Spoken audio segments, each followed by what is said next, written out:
좋습니다. 오늘 하나님 말씀은 마가복음 13장입니다. 13장 1절부터 26절까지 한 절씩 교독하겠습니다. 예수께서 성전에서 나가실 때 제자 중 하나가 이르되 선생님이여 보소서 이 돌들이 어떠하며 이 건물들이 어떠하나니까. 예수께서 이르시되 내가 이 큰 건물들을 보느냐 돌 하나도 돌 위에 남지 않고 다 무너뜨려지리라 하시니라. 예수께서 감람산에서 성전을 마주대하여 앉으셨을 때 베드로와 야고보와 요한과 안드레가 조용히 묻되 우리에게 이르소서 어느 때에 이런 일이 있겠사오며 이 모든 일이 이루어지려 할 때에 무슨 징조가 있사오리이까. 예수께서 이르시되 너희가 사람의 미혹을 갖지 않도록 주의하라. 많은 사람이 내 이름으로 와서 이르되 내가 그리하여 많은 사람을 미혹하리라. 난리와 난리의 소문을 들을 때 두려워하지 말라. 이런 일이 있어야 하되 아직 끝은 아니니라. 민족이 민족을 나라가 나라를 대적하여 일어나겠고 곳곳에 지진이 있으며 기근이 있으리니 이는 재난의 시작이니라. 너희는 스스로 조심하라. 사람들이 너희를 공회에 넘겨주겠고 너희를 회당에서 매질하겠으며 나로 말미암아 너희가 권력자들과 임금들 앞에 서리니 이는 그들에게 증거가 되게 하려 함이라. 또 복음이 먼저 만국에 전파되어야 할 것이니라. 사람들이 너희를 끌어다가 넘겨줄 때 무슨 말을 할까 미리 염려하지 말고 무엇이든지 그때에 너희에게 주시는 그 말을 하라. 말하는 이는 너희가 아니요 성령이시니라. 형제가 형제를 아버지가 자식을 죽는 데에 내주며 자식들이 부모를 대적하여 죽게 하리라.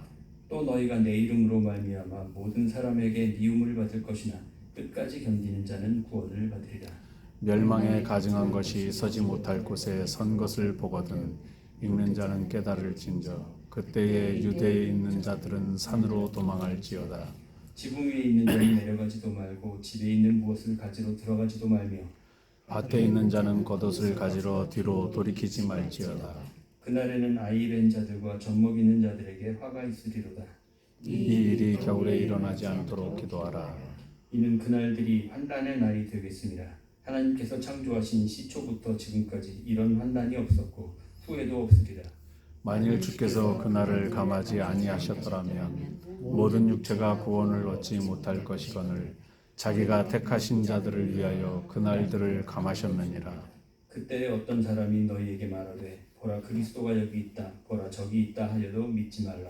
거짓 그리스도들과 거짓 선지자들이 일어나서 이적과 기사를 행하여 할 수만 있으면 택하신 자들을 미혹하려 하리라. 너희는 삼가라. 내가 모든 일을 너희에게 미리 말하였노라.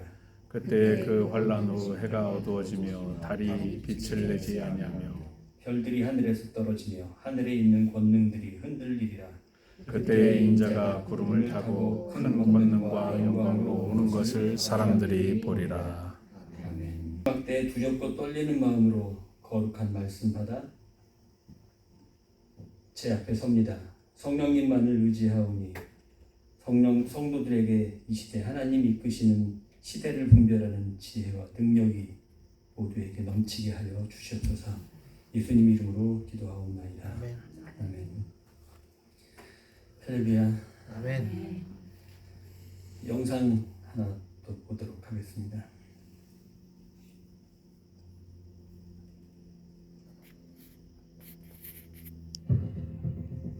작년 10월달 1년 더 안 됐네요. 옷을 왜 벗었어? 어? 뭐 하는 거야? 뭐야? 친구 아니야? Millions of people are 어? dying.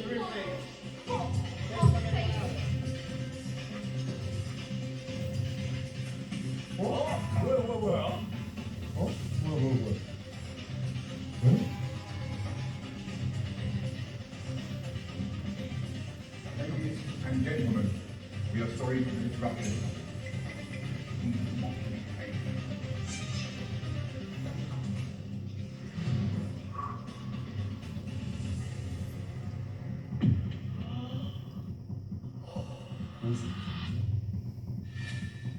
길거리에서 왜 그러는 거야? We're going to lose our effect. And we're not joking. Fire!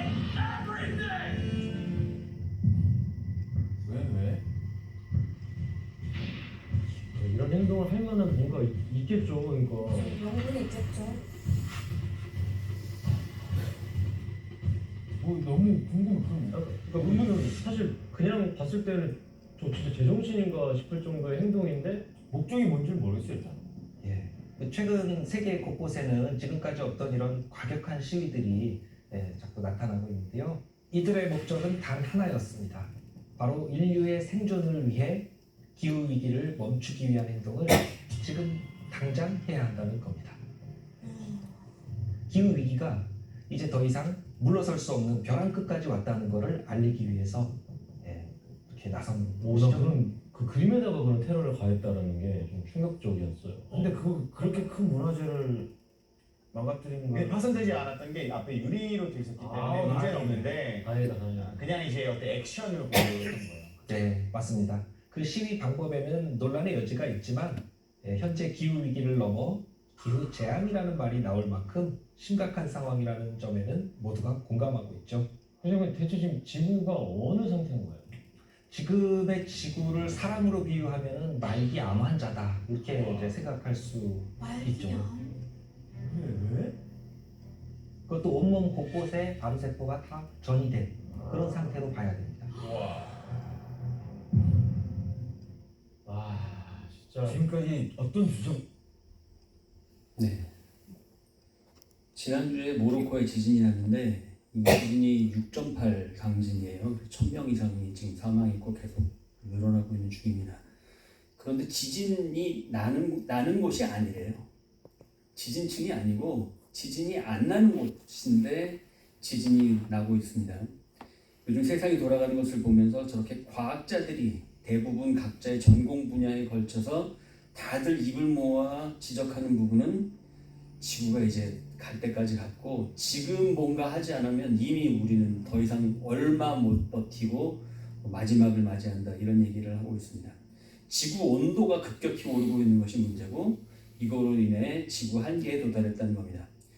인도양 동쪽 보내드린 그 자료 제가 영상에 보면 인도양 동쪽과 서쪽의 수온 차이가 2도가 났는데 이거로 인해서 호주의 저 산불 사진이죠. 2019년 한국보다 넓은 지역의 산불 피해가 났고요. 그 다음 아프리카 사막에 아프리카라는 땅은 원래 비가 안 오는 데라서 아프리카잖아요. 그런데 2달간 비가 계속 와서 300만 명의 이재민이 발생했습니다. 300만 명이면 서울시 3분의 1이죠. 그 다음 메뚜기 떼가 4천억 마리입니다. 창궐에서 축구장 10만 개 크기 농경지가 완전히 파괴됐고 저 메뚜기 떼가 지나갈 때 케냐의 전 인구가 먹을 식량을 하루에 먹어치우는 그 정도의 메뚜기 떼였다고 해요. 그 다음 저게 계속돼서 2020년에 동아시아로 이게 넘어와서 폭우가 생겼는데 중국에 비가 쏟아지는데 수재민이 7천만 명입니다. 한국 국민이 몇 명이죠? 5천만 명이 얘기하잖아요. 수재민이 7천만 명입니다. 한국 전체 국민을 훌쩍 넘어선 인구가 수재민이 생겼습니다. 한국 인구보다 더 많고 중국이 10억 인구 말하는데 생각해보면 총 인구의 13분의 1, 12분의 1 이 정도 인구가 수재민이었다는 거예요. 중국 전체 인구에. 이게 우리는 모르고 지나갔지만 너무 기가 막힌 얘기들이잖아요. 일본 큐슈 하천의 여기에 하천이 범람해서 축구장 2,000개 이상의 토지가 침수가 됐고 한국에 54일간의 장마가 와서 강남이 침수됐던 거 우리가 알고 있습니다. 기온 1도가 올라가면 수증기가 7%가 상승한대요. 그러니까 1도가 올라갔을 때 수증기가 7%가 상승했을 때 비가 내릴 것에 대한 상상이 가지시죠. 그런데 온도는 계속 급격히 상승하고 있고 지금 인도양의 수온 상승 여파만 이야기하고 있는데 전체 바다가 온도가 상승해서 태풍 사이클론 허리케인 태풍은 동아시아 이야기하고 사이클론은 인도양 그리고 허리케인은 이쪽을 얘기하죠. 26도 이상의 바다에서 생기는 것이 이런 태풍인데 이것이 26도가 아니라 바다 온도가 점점 더 올라가면서 강력한 허리케인이 발생해서 미국에 8월 달에 쌍둥이 허리케인이 나오고 텍사스, 루지애나에 50만 명의 이주민이 미국에도 발생을 합니다. 그리고 9월 달에는 대서양에 한꺼번에 유례가 없는 5개 허리케인이 동시에 발생을 했습니다. 11월까지 계속 때려댔고요. 그리고 한국에 보면 태풍이 7개가, 이전에 태풍 맨날 일본으로만 넘어갔지 한국을 안 왔잖아요.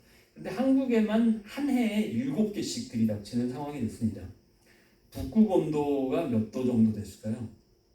북극이 빙하가 녹는다는 이야기는 알고 있는데 북극 온도가 여름에 20도 이상이 됐답니다. 그래서 모기 천지가 됐대요. 모기 때로 북극이 짐승들도 살 수 없을 정도로 엉망인 지역이 돼버렸고, 북극 빙하의 지금 4분의 3이 다 녹았고 2030년이 되면 빙하가 완전히 사라질 것으로 그렇게 예상합니다. 2030년이면 한 7년 남았죠. 그린랜드라는 나라는 북극에 있는 나라고, 한여름 온도가 한여름에도 영하 50도를 할 정도로 추운 나라였는데 지금은 평균적으로 영하 10도랍니다. 그런데 이곳이 처음으로 비가 내렸습니다. 3일간 비가 내렸는데 북극이 녹은 것들이 한꺼번에 내려서 3일 동안에 70억 톤, 폭우가 70억 톤이 내렸어요. 비가 오니까 얼음이 또 녹겠죠. 한국 면적의 20배에 해당하는 얼음이 녹았다고 합니다. 여름 평균 온도가 그래서 6도, 영상 6도가 되어버렸고 60만 톤의 얼음이 새로 녹고 있고, 이 모든 것이 바다를 우리들에게 산소를 만들어주는 것이 사실은 50%가 바다인데 바다의 문제로 이루어지는 일들이라고 해요. 그래서 사하라 사막, 이곳은 비가 올 수가 없는 곳이잖아요. 그래서 사막이잖아요. 그런데 낮 온도가 섭씨 58도였는데 밤 온도가 영하 2도가 돼서 일교차가 60도가 차이가 났어요. 그래서 눈이 내려서 사하라 사막에, 이거는 지금 북극의 빙하가 줄어든 얘기고 이게 지금 사하라 사막입니다. 낙타들이 눈 위에 저렇게 있는 모습을 볼 수 있습니다. 지구의 인간과 동물을 다 합해서 무게가 40억 톤 정도 된다고 해요. 모든 생물들 싹 모아가지고 동물과 인간을 합쳤을 때 40억 톤인데 50년대부터 만들어졌던 플라스틱의 지금 지구에 있는 중량이 83억 톤이라고 합니다. 그리고 여기에 대부분이 바다에 버려지고 있고 지구 전체가 플라스틱에 덮여버려서 지금 이런 탄소 배출 때문에 1초에 바다에는 핵폭탄이 5개씩, 1초에 5개입니다. 핵폭탄이 5개씩 터지는 열이 지속적으로 바다에 더해지고 있고, 그래서 해양 생물의 25%가 살아간다는 산호는 30년 후에 10%도 남지 않을 거라고 얘기합니다. 그런데 일본이 지금 핵 오염수를 바다에 방류하고 있죠. 그래서 이 모든 일들은 급속히 가속화가 되고 있고 돌이킬 수 없는 지구의 문제를 만들고 있는 겁니다. 화산 폭발에 나오는 마그마 온도가 1000도 정도라고 해요. 방사능 온도가 몇 도인지 아십니까? 핵 방사능 온도가 3500도입니다. 마그마가 1000도인데 방사능 온도가 지금 3500도라고 해요. 그래서 지금 그 일본의 그곳에 사람이 근접을 할 수가 없으니까, 가면 죽으니까 로봇을 보냈어요. 그래서 그 안의 상태를 봤더니 로봇가 찍어준 영상이 딱 5초 진행이 됐어요. 그리고 로봇도 녹아버렸어요.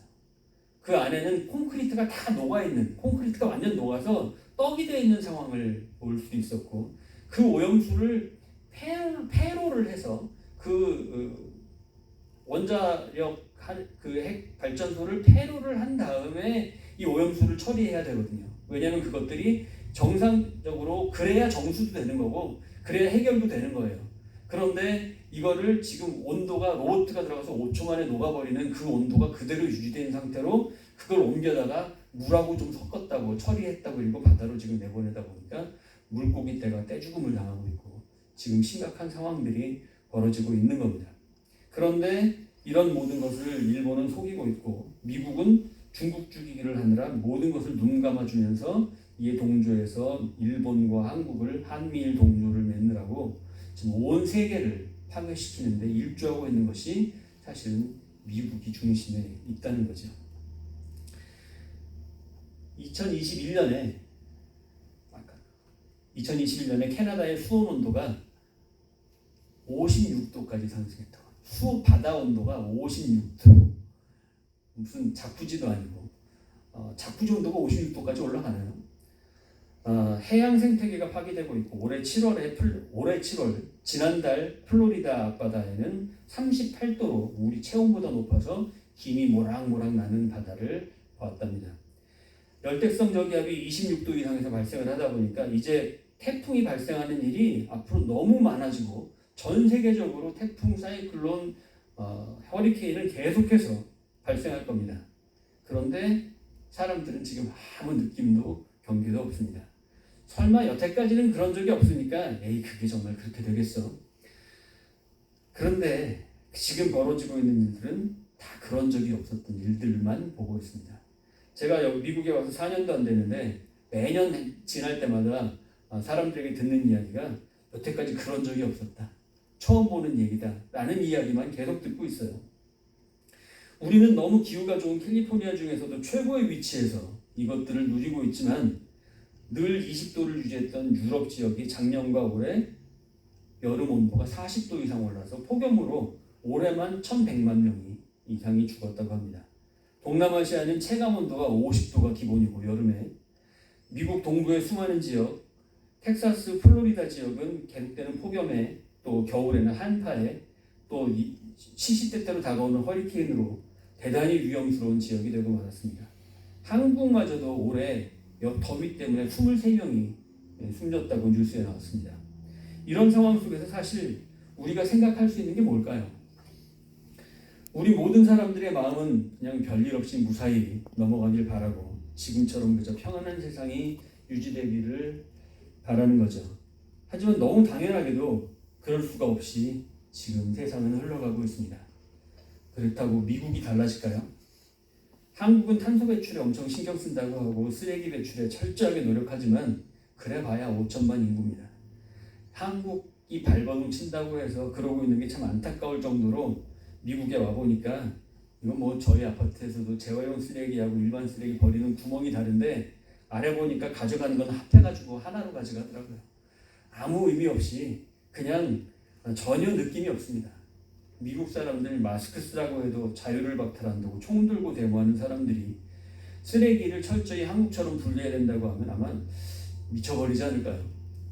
또 탄소 배출은 경제 성장하고 밀접한 관련이 있어서 탄소 배출과 경제 성장의 퍼센트가 똑같이 상승한다고 합니다.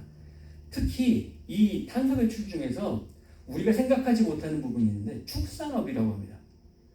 축산업을 할 때 이 육식을 하는 탄소 배출로 인해서 전 탄소 배출의 20%가 늘어난다는 거예요.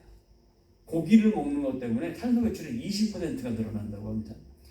육식을 하는 자전거를 탄 사람이 SUV를 탄 채식주의자보다 훨씬 많은 탄소를 배출하고 있다고 합니다. 소 한 마리가 배출하는 탄소의 양이 차 한 대가 배출하는 양과 맞먹는다고 그렇게 이야기할 정도라고 합니다. 그러다 보니 선진국들이 앞장서서 지구를 망가뜨리고 있는 겁니다. 사람 체온이 36.5도가 정상인데 우리들이 39도, 40도가 되면 심각하게 아픈 거잖아요. 41도 이런 건 있을 수 없는 온도처럼 사람이 거의 생명이 위독할 정도가 되는 거죠. 몇 도 오르는 거 별일 아닌 것 같지만 사람도 몇 도 오르면 이렇게 못 버티는 겁니다. 지구가 못 견디는 온도가 몇 도일까? 과학자들이 입을 모아 이야기하는 것은 1.5도가 오르면 지구는 더 이상 사람이 생존할 수 있는 그런 모습이 아니다 라고 말하는데 지금 1.1도에서 1.2도가 오르는 상태입니다. 2도가 되면 역대 지구가 발생해서 한 번도 겪어보지 못한 온도가 돼서 공룡들이나 살 수 있었던 더운 날씨의 쥐락이 온통 빙하로 뒤덮였던 백악기, 빙하기들 그 모든 시대들마저도 그 어느 시기도 맞닥뜨린 적 없는 변화가 2도가 오르는 상황이라고 그렇게 말한다는 거예요. 폼페이가 멸망할 때 화산 폭발의 수치가 5, 화산 폭발의 수치가 5였을 때 폼페이가 완전히 멸망했습니다.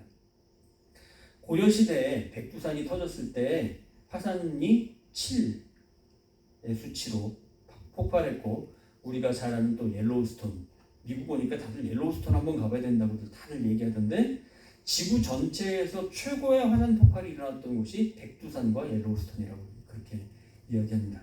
그런데 이 두 곳이 모두 화산 폭발이 얼마 남지 않았다고 화산 폭발의 징후들을 아주 심각하게 보이고 있는 상태라고 말하고 있습니다.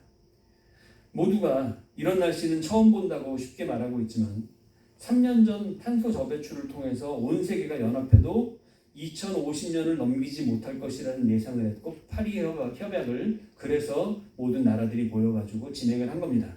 그런데 3년이 지난 지금은 2050년이 아니라 2040년에 이렇게 탄소 배출로 1.5도까지 지구의 온도가 오를 것이다, 이렇게 얘기하고 있습니다. 3년 만에 10년이 앞당겨졌죠. 지금 이 시기를 보면서 무슨 생각이 드십니까? 정말 괜찮을까요? 정말 별일 없이 그냥 냅두면 알아서 지나가 줄까요? 이 시기는 마치 노아 시대의 방주로 들어오라고 해도 아이 설마 그런 일이 말이 되는 일이야? 라면서 자신들의 능력을 추종하고 신봉하면서 노아를 보고 정신병자 취급했던 그 모습들이 그대로 오버랩되는 느낌이 들지 않으십니까? 저는 사실 전혀 종말론자가 아닙니다. 그리고 기독교에서 인정하지 않는 전천연설, 휴거와 적그리스도가 나타나서 7년간 대환란이 일어나고 이런 것들, 그것은 성경의 해석과 맞지 않고 기독교 안에서도 침례교의 극단적인 쪽이나 순복음 계열 그쪽만 이야기하는 신약적으로 제대로 배우지 않은 사람들이 하는 이야기들이지 실제로 그런 것들로 이야기하지 않습니다. 그런데 이런 지금 상황 속에서 아마도 이단들 그리고 여러 교단들은 더더욱 종말을 강조하고 아마 갈수록 수많은 이단들이 등장할 것이 분명합니다. 앞으로 여러분들 주변에 수없이 이단들이 등장할 거예요. 여기서 우리가 생각해 볼 문제가 있습니다. 1999년 노스트라다무스가 지구 멸망을 이야기했고 1992년에 한국에 아주 유명한 일이 있었죠. 10월 28일에 이장님이라는 사람이 예수님 재림을 이야기해서 그러면서 그 어이없는 예언은 당연히 다 빗나갔고 그 이후로 한국에서 종말론을 이야기하면 이상한 모습이 돼서 어느새 종말을 이야기하는 것이 일반적 교회에서는 완전히 사라지고 말았습니다. 저도 종말론을 다루자니까 지금 신경 쓰이는 게 사실입니다. 이렇게 저도 한 30년 이상을 지금 목회 현장에 있는데 이렇게 종말을 주제로, 재림을 주제로 설교해본 기억이 없습니다. 찬송가에도 분명히 일부분 오늘 우리도 불렀던 예수님의 재림에 대한 찬송이 존재하고 불과 얼마 전까지만 해도 재림이라고 하는 것은 우리 신앙에서 대단히 중요한 부분 중에 하나로 자리 잡았습니다. 재림을 믿지 않으면 우리 신앙은 잘못된 신앙이라고 분명히 확신하고 교회에서도 그렇게 가르치고 있었습니다. 그런데 어느 순간 재림을 이야기하면 이상한 상황들이 되었던 것 같습니다. 이 땅에서 사람들은 영원히 지금처럼 살아갈 것이라고 생각하면서 어쩌면 천국에 하나님께서 나를 부르시는 것도 불편하고 지금 누리는 삶이 천국 같은 삶이 되어서 지금 영원히 살아가고 싶은 그 생각으로 가득 차 있는지 모르죠. 그리고 재림은 우리의 편안하고 행복한 인생, 그것을 뺏어가는 저 뒤편에 묻어두고 싶은 그런 것으로 제껴두고 살아간 지 꽤 되어 있는 것 같습니다. 교회에서 재림 이야기 들어본 기억이 정말 가물가물합니다. 사실 걱정되는 부분은 이제부터 종말론이 대두되고 수많은 시한부 종말론자들이 생길 것이 분명합니다. 이 가운데서 우리는 어떻게 이 상황을 바라보아야 할까? 이것을 저는 얘기하고 싶은 겁니다. 오늘 본문에 전에 사순절을 통해서 제가 마가복음을 쭉 사순절 예수님의 예루살렘 입성부터 쭉 다뤘는데 이 13장 부분은 사실 제가 건너뛰었습니다. 내용 자체가 유대전쟁에 관한 무서운 심판 내용 부분이고 사순절 기간이 딱 정해져 있는 주간이 있어서 맞추다 보니까 이 부분은 간단히 유대 전쟁에 대해서 말씀드리고 통과했었는데 그 처음 시작이 이 내용이죠. 처음 시작은 이렇습니다. 예수께서 성전에서 나가실 때 제자 중 하나가 이르되 선생님이여 보소서 이 돌들이 어떠하며 이 건물들이 어떠하니까. 예수께서 이르시되 내가 이 큰 건물들을 보느냐 돌 하나도 돌 위에 남지 않고 다 무너뜨려지리라 하시니라. 이 큰 건물은 당시 헤롯 대왕이 지었던 헬레 양식의 거대한 신전 모양을 갖췄던 예루살렘 성전입니다. 우리가 전에 사진으로 많이 봤죠. 로마의 막강한 힘은 이스라엘 작은 지역뿐 아니라 전 세계를 향해 뻗어나갔고 그들의 비호를 받았던 헤롯 가문 종교 집단들은 전혀 무너질 것 같지 않은 거대한 기득권층이었습니다. 이 예수님의 대화는 주후 30년 정도에 있었던 일이었는데 마가복음은 주후 70년 정도에 쓰여진 것으로 말하니까 이 70년이면 유대전쟁이 65년부터 70년까지 발생했고 70년에 예루살렘이 멸망했거든요. 그러니까 이것을 기록할 때 이 말씀을 읽었던 독자들은 오늘 본문을 보면서 어떤 생각을 했을까요? 예루살렘 멸망을 보았던 사람들입니다. 예루살렘 멸망을 보고 이 예수님이 하셨던 말씀, 이 큰 건물들을 보느냐 돌 하나도 남지 않고 다 무너뜨려지리라 라고 했던 이 내용이 우리는 아무 느낌 없이 읽지만 그러나 이 상황을 예루살렘의 성읍의 회파를 본 이스라엘 백성들, 포로로 잡혀갔던 사람들, 또 이 말씀을 읽었던 마가복음을 읽었던 사람들은 이것을 너무 정확히 알고 있었던 겁니다. 역사학자 요세푸스는 이 장면을 보았고 로마군이 예루살렘 성전을 파괴할 때 내용을 이렇게 전합니다. 로마군은 공성 장비를 이용해서 나머지 성벽들을 완전히 무너뜨리고 말았으며 이후 이 지역을 찾은 자들이 이곳에 사람이 살 것이라는 생각조차 하기 힘들 정도로 예루살렘은 폐허가 되었다. 찬란했던 도시로 만민에게 명성을 날렸던 이 예루살렘은 어리석은 반란자들의 광기 때문에 이렇게 최후를 맞이했다. 주 66년부터 70년까지 이들은 예전의 마카비 혁명으로 로마를 물리쳤던 그 기억을 가지고 똑같이 로마에 대항해서 잠시 승리를 하기도 했지만 그 이후에 로마의 분노를 더 크게 사서 이렇게 멸망당한 거라고. 그리고 바로 그 반란을 주도한 자들로 인해 그들과 함께 예루살렘에서 남아있던 모든 사람들까지 끔찍한 학살을 당해서 성읍 안에 있는 사람들의 피가 그 사람들의 죽음과 그 피가 무릎까지 차올랐다. 예루살렘 성읍 안에 피가 무릎까지 차올랐다라고 말합니다. 이렇게 비참한 최후를 당한 이유가 뭐였을까? 그들은 예수님을 십자가로 내몰았고 그 피를 나와 내 자손에게 돌리라고 하나님 앞에서 맹세를 했습니다. 그들이 무슨 일을 하는지도 모른 채 그렇게 예수님을 못 박았고 대신 내 소원을 이루어주는 차라리 바라바를 내놓아라 라는 선택을 했던 그 결과를 맞이했던 것이 저 유대의 전쟁의 끔찍한 내용입니다. 오늘 본문 13장 후반에 나오는 대로 예수님 말씀을 듣고 이제 너희들은 예루살렘에서 도망쳐라. 빨리 나가라. 겉옷을 가지러 가지도 말고 아무것도 뒤를 돌아보지 말고 도망쳐라 라고 하셨던 그 말씀을 들은 사람들은 목숨을 지켰지만 이것을 농담처럼 여기고 유대 종교자들이 주입했던 헛된 꿈, 하나님은 우리를 영원히 지키십니다. 우리에게 늘 행복만 주실 겁니다. 라는 것을 말하는 그런 소망을 따라서 잠시 자신들의 삶이 행복하고 편안하다고 그것을 움켜쥐고 항전을 선택했던 자들은 이런 끔찍한 결과를 맞이했던 겁니다. 제자들과 예수님의 대화 가운데 예루살렘의 멸망과 징조가 무엇이냐고 물었을 때 예수님은 이런 대답을 하십니다. 미혹을 받지 않도록 주의하라.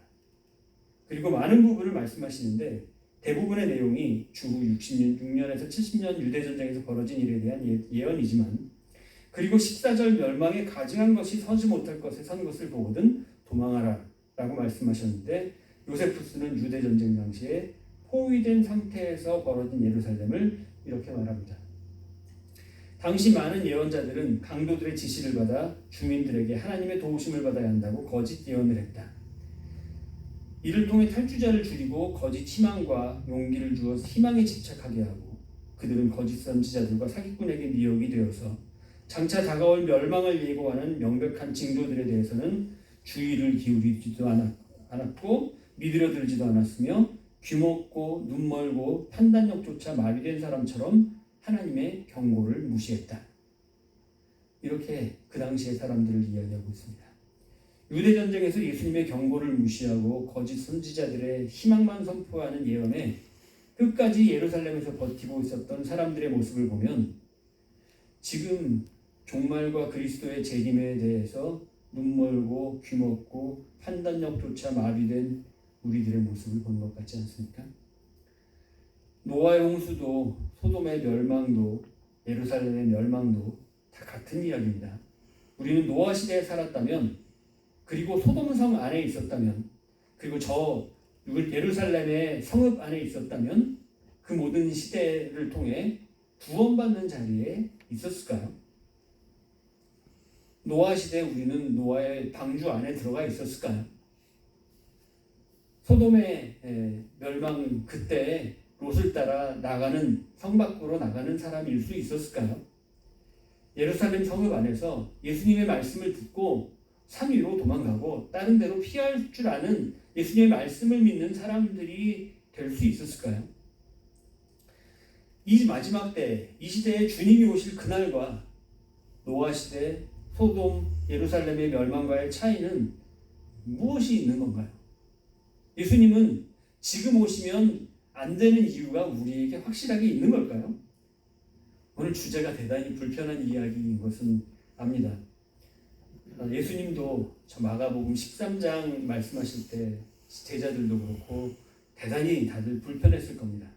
기껏 로마 압제에서 벗어나게 해달라고 예수님한테 매달렸는데 멸망이나 이야기하고 진짜 예수님 마음에 안 들죠. 그러니 십자가에나 못 박으라고 했던 거죠. 그런 얘기하지 말고 저 사람은 십자가에나 못 박고 우리에게 구원, 내가 원하는 것을 제시할 바라바를 내놓아라 라고 했던 것이 유대인들의 모습이었습니다. 주님은 우리가 행복하고 편안하게 살아가는 지금 정말 오시면 안 되는 걸까요? 우리 재림신앙을 한번 확인해 보겠습니다. 우리 앞에 다가오는 마지막 순간, 그것은 누구에게든지 어느 때든지 찾아오는 것인데, 그것은 대단히 불편하고 거부감만 느껴지는 이야기가 되어서 그냥 쉬쉬하고 있는 것이 재림신앙을 바로 가진, 그리고 신앙을 가지고 있다고 하는 그리스도인들의 진짜 모습일까요? 주님이 우리 앞으로 오셔서 새로운 세상을 열어주시고 진정한 천국, 영원한 천국을 허락해 주시는 것이 그렇게 우리 마음에 안 들고 말도 안 되는 이야기일 수밖에 없을까요? 이런 말씀, 이런 설교를 미국에서 한다는 것 안 통한다는 거 압니다. 좀 어렵고 힘들어서 언제 주님 부르시나라고 하는 힘든 사람들한테 가서 하면 얼마나 좋은 설교가 될지 압니다. 그런데 이 미국 땅에서 만약에 이 설교를 했다, 우리 성도들이니까 받아들이시지 딴 데 가면 큰일 날 것 같은 느낌도 듭니다. 세상이 너무 살기 끔찍하고 두려운 상황이라면 주님 오시는 게 너무 반가운데 우린 너무 편하고 행복해서 전혀 반갑지가 않은 거라면 분명히 우리 신앙에서 재림신앙 부분에 문제가 발생한 것은 맞는 거죠. 그런데 우리가 준비가 되어져 있든 안 돼 있든 그날은 우리에게 다가옵니다. 그렇다면 우리는 어떤 자세로 있어야 할까요? 전에 종말론 이단에 빠져있던 분을 보니까 늘 깨어 기도하라고 해서 잠도 안 자고 기도하면서 예배 시간에만 자는 분을 본 적이 있습니다. 정말 깨어 기도만 하면 될까요? 마지막 때에는 정말 무엇을 해야 할까요? 무엇이 우리의 영혼을 살리고 천국에서 영원히 살아갈 수 있도록 해줄 수 있을까요? 언제 종말이 다가올지 불안해하고 고통스러워할 일이 아니라 오실 주님 언제든지 기다리면서 주님 걸어가신 그 길을 따르는 것이 우리 삶이 되어야 하지 않겠습니까? 물론 이 땅에서 육식도 줄이고 탄소 배출도 줄이고 쓰레기도 줄이면서 한 영혼이라도 구원으로 인도하기 원하시는 주님의 마음에 동참해야 하는 것이 분명합니다. 세상 사람들은 종말 앞에서 더 큰 환난을 쫓아서 최악으로 치달을 것 같습니다.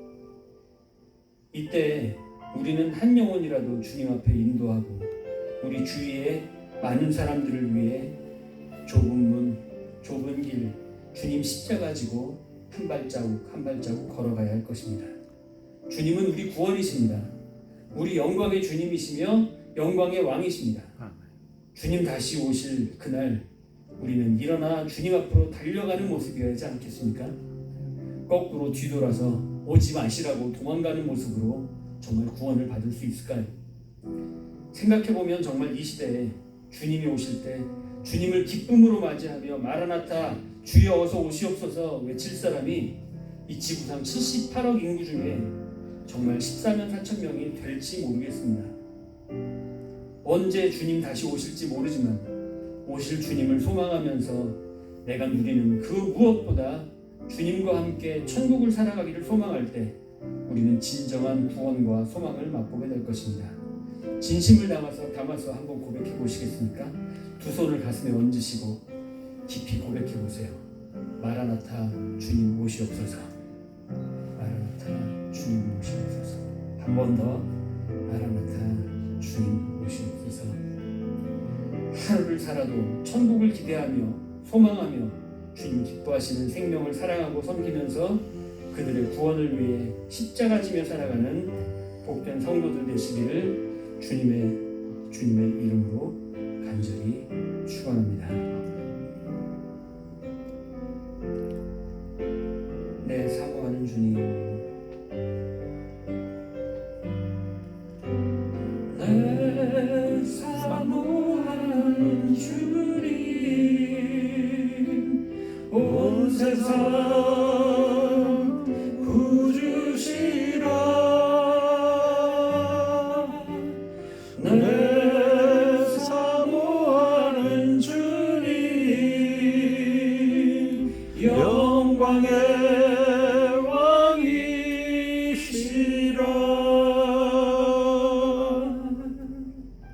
왕이시라. 주님 다시 오실 때까지 나는 이 길을 가리라. 좁은 문, 좁은 길, 나의 십자가 지고 나의 가는 이 길, 나의 가는 이 길 끝에서 나는 주님을 보리라. 영광의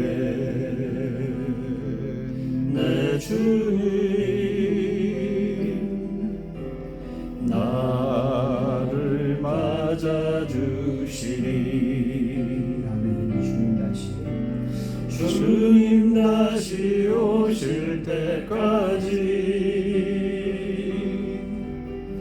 나는 일어나 달려가리라. 주의 영광 온 땅 덮을 때 나는 일어나 노래하리. 내 사모하는 주님, 온 세상 구주시라. 내 사모하는 주님, 영광의 왕이시라. 아멘. 이 시간 말씀 옆에서 함께 기도합니다. 주님 오심을 소망하고 기다리는 복된 믿음으로 감사 가운데 다른 영혼의 구원을 위하여 끝없이 달려가는 귀한 주의 백성이 될 수 있도록 함께 소리내어 기도로 나아가겠습니다. 주님 감사합니다. 주님께서